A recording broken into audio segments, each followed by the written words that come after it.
Hello everybody, welcome to the Wonky Angle, where I talk about electronic music, both new and old, and today I'm talking about the new album for Matmos, Plastic Anniversary. Matmos is a name that I have not listened to in a long time, but it is also not one that I'm likely to ever forget as long as I live. Drew Daniel and MC Schmidt comprise one of the strangest outfits in all of electronic music history. They are primarily a sample-based outfits, but not in the sense that they repurpose old 70s songs into hip-hop beats or something.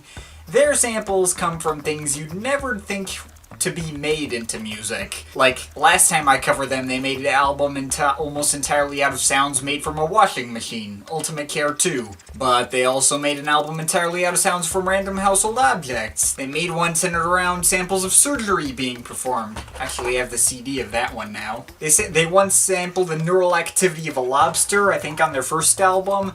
But despite the really outlandish ideas that go into any given album of theirs, they do still make pretty compelling music out of all of it. Usually with an Outakerish experimental IDM kind of vibe, often made more lighthearted or eye-catching, or sometimes creepier and even more outlandish by their odd sample choices. And they do even have albums like The Civil War and Supreme Balloon that make music out of actual instruments and synthesizers.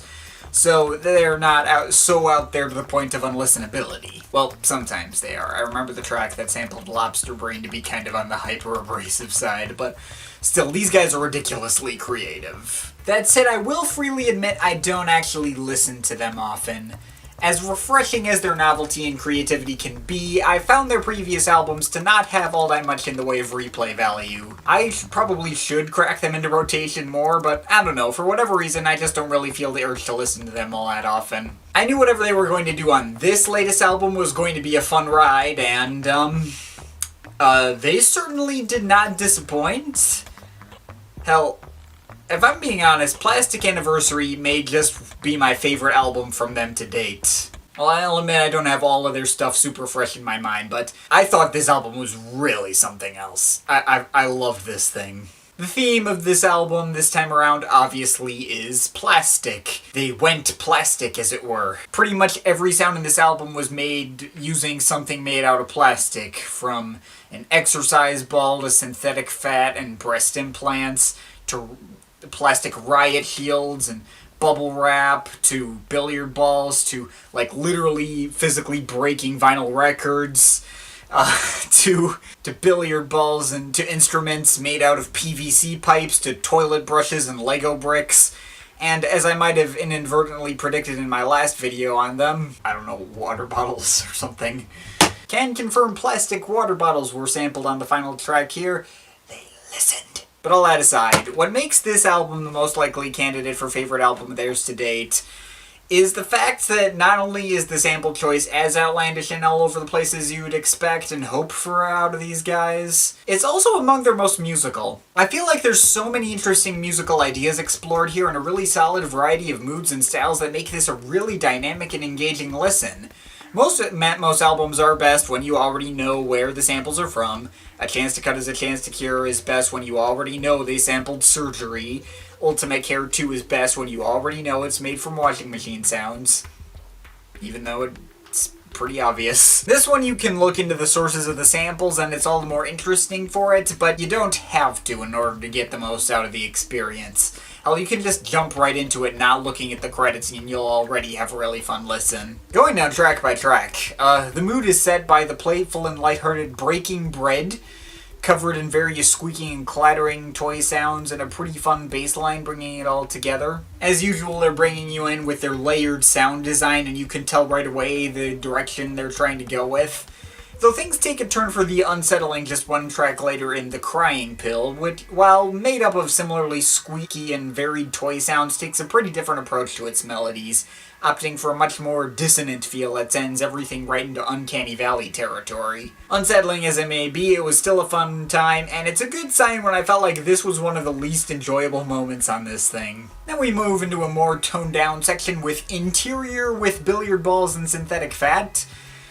Lives up to the title. All the clacking and squishing sounds really strange, and the melodies are pretty dissonant, but they do kind of form a pretty comfortable vibe, oddly enough. There's the 10-second interlude extending the Plastisphere to GJ 237B.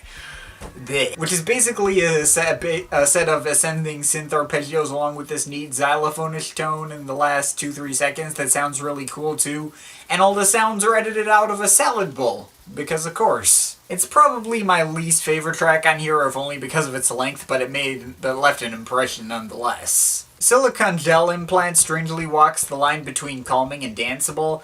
All the plastic percussion forming a pretty bouncy and foot-tapping groove, and all the neat flute sounds and dissonant toy horns help form a lot of lighthearted textures alongside the more metallic-sounding synths. Then we get the title track, which is probably my favorite track in the bunch, mainly thanks to all these triumphant horn sections, which really do an excellent job of mood setting and sound fantastic while still definitely fitting along with the kooky nature of all the other textures on display.